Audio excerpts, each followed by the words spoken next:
Salam and welcome back to Somali Dispatch and to our weekly programs. Dispatches, I'm Abdul Ghadir Goulet.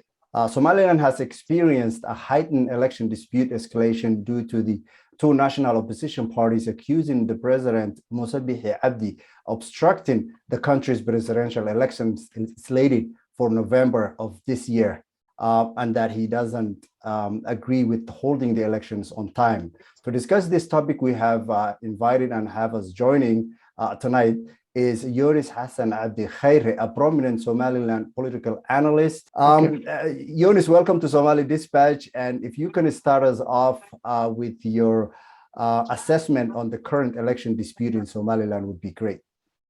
All right, thank you, Abdul, for having me tonight. I appreciate it, joining with you tonight. First and foremost, if we talked about the status of Somaliland as of today, Somaliland, as you know, is built in the tribe land. All tribes came together and built it as what it is now. So having said that, we all have an agreement. We have law and orders. We have constitutions.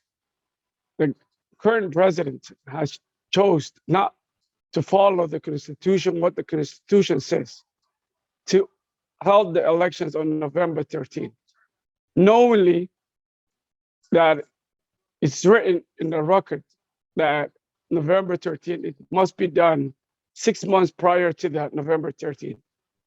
Although that the commissioner of the elections have said it, we are ready.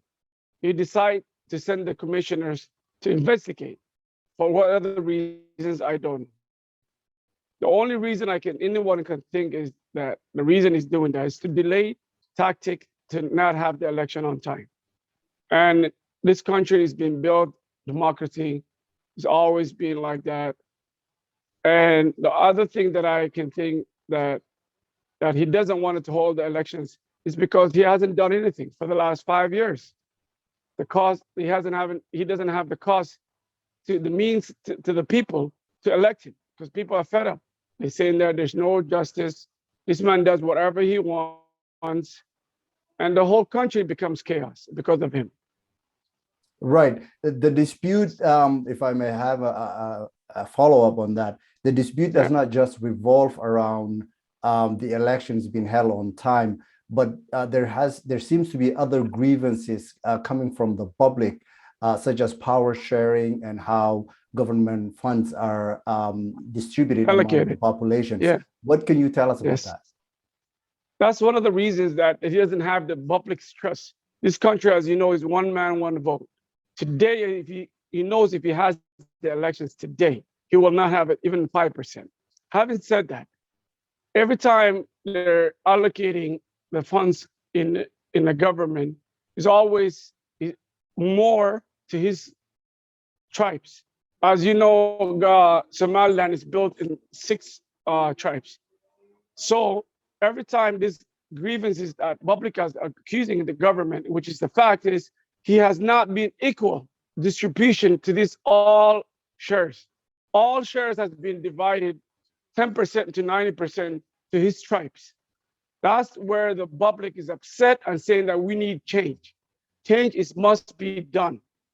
So you can understand the grievance of the public because they're not getting health, they're not getting water, they're not getting nothing from the government yet, but they are taxpayers.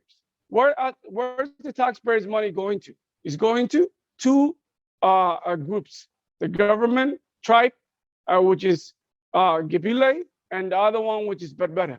So knowing that those are the only places it's being funded by the government, but yet we are supposed to be sharing this equally. That's where the grievance is in the public, saying that we need change. 5 years of this governor, this president, and this party is enough.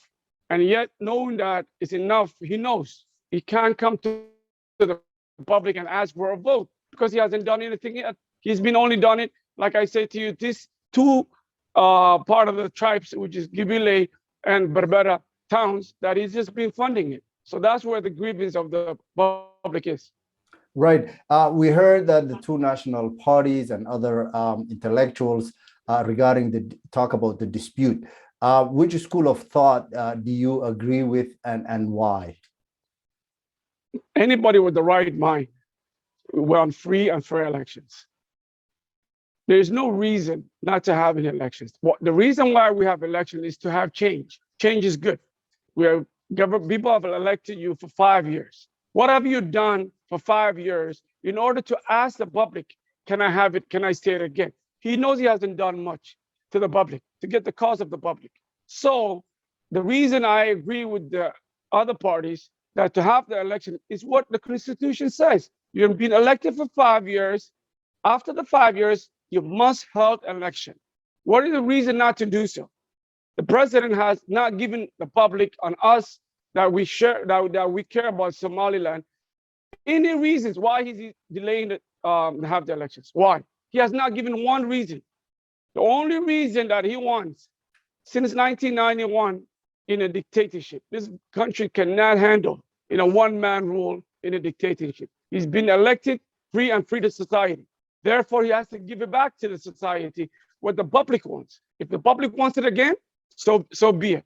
But if that's the case, the only reason he's stalling the tactic not to have it, he knows he has not got the public's trust.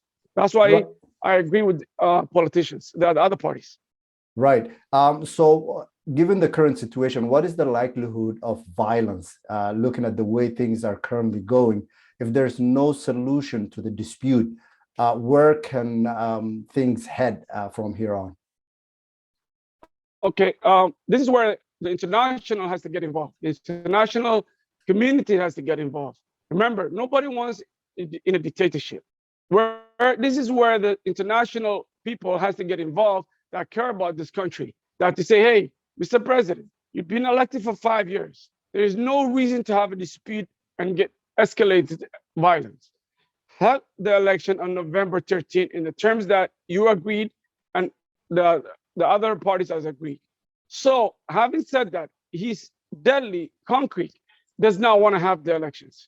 This is why I'm telling tonight, anybody that cares about this country must get involved and not left alone within only same country, within us to deal with this issue.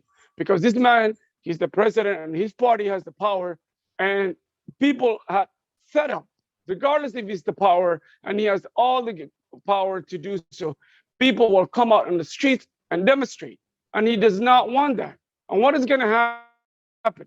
Clash, escalate, violence. That's why I'm tonight saying this is a SOS matter to international people. Anybody who's listening to this tonight, please, and if you care to solve this matter, has to get involved and put some sense to this president and his party to hold the elections. That's the only solution. Right. Lastly, what would you tell the political sides in the dispute? If we could start with the incumbent government and president, what would you like to tell them here? And then if we can go on to the opposition parties, what would you like to tell them here today?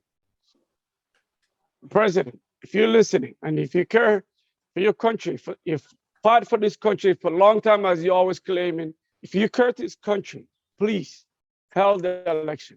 It's that simple. If you care about this country and you care about the mothers and the kids, and everybody will destroy their resources. If you care, walk away. Or if you know that you will be re-elected, which everybody knows that's not the case, go and have the election. And we all know the reason why you're delaying these elections, you can't have the public's cost. That's why I'm telling you, for the sake for everybody, to not escalate. If it's escalated, it's hard to solve this matter. Before it escalates, I am telling the president and his party, come to your sense and follow the rules and order that we have on the constitutions and the parliament. That's why we have rules and to follow, so we can all be governed by guidelines, what we have written on the governments. So nobody's above the law. You can't just take matters to your own hands and say, I'll do what I want. This is not what you're thinking is back 1991. If you want a free society and the world is watching you, that you are not willing to compromise, this is what all comes down to. You have to compromise. If you're even willing to, even if you lose, have the elections. Simple matters in order to save the country. That's what I will tell the government. It's not the first time. president and his It wouldn't be the first time an incumbent president in Somaliland loses the presidents, and there has been peaceful transfers in the past. What would you 100%. what would you tell the opposition parties and those that are seeking that change? Anybody right now, as you know, Somaliland is 6 parties, 6 divided tribes, regions. Sorry, 6 regions. All 6 regions, except where he's at, one change. What does that tell you? The people had enough for 5 years. They want change. It's that simple. So oppositions are doing everything to what public wants. They are trying to build health. They're trying to build work environment. They're trying to build schools. They are doing what the public wants, not one individual person wants, like this president is doing right now. It simply is what he wants. That otherwise, if nobody agrees, then it's a chaos. So I agree with the oppositions. They are follow the rules. What the Constitution says. They even follow what the commissioner of the election says. We'll hold the election November 13th. The only person is holding this back is the governor, is the president and his party. Right. And lastly, there's this other so-called Hegel group. What can you tell about the Hegel group to our viewers? That group that you just mentioned, that's the same group that Mr. President, Mr. Muse Bihi, his tribes that he grabbed, called Hegel. It's like a mafia group. No, they don't want no constitution. They don't want no free speech. Nobody can speak. Even though right now that I'm making the speech, when I go back tomorrow to see my family, I have family back home. They are telling people we will arrest Mr. Yonis, and that's not the case. I am not worried about it. I will always speak the truth, and I'll always tell what needs to be done in this country because I care about this country. So they can say all they want. If they look what's happening right now, all the guys that has been arrested for the last 5 years in this parties, it's over 200. Simply of freedom of speech. Somebody that's grab a mic and tell the truth, they don't want it. They don't want public to know, and they don't want international world to know. This group Hegel are going after people, knocking people's houses and arresting middle of the night because they thought all they said was, we want justice. What's wrong with that? Anybody wants justice. Appreciate our time tonight and weigh in on these pregnant topics. And we look forward in having you back in the future to discuss other issues relating to Somaliland and to the Somali public in large. Thank you so much tonight. I appreciate it. Once again, like I said, I wanted to end this. International people that hurt this country, please and please get involved in this country. It's better to get involved early stage before it gets too late. It's better to get involved now than when it's too late. There's nothing can be done. Whether international gets involved or anyone can get involved, it's too late by then. So I will urge anybody that cares about this country to get involved and stop this president. Thank you for giving me the time. Thank you so much.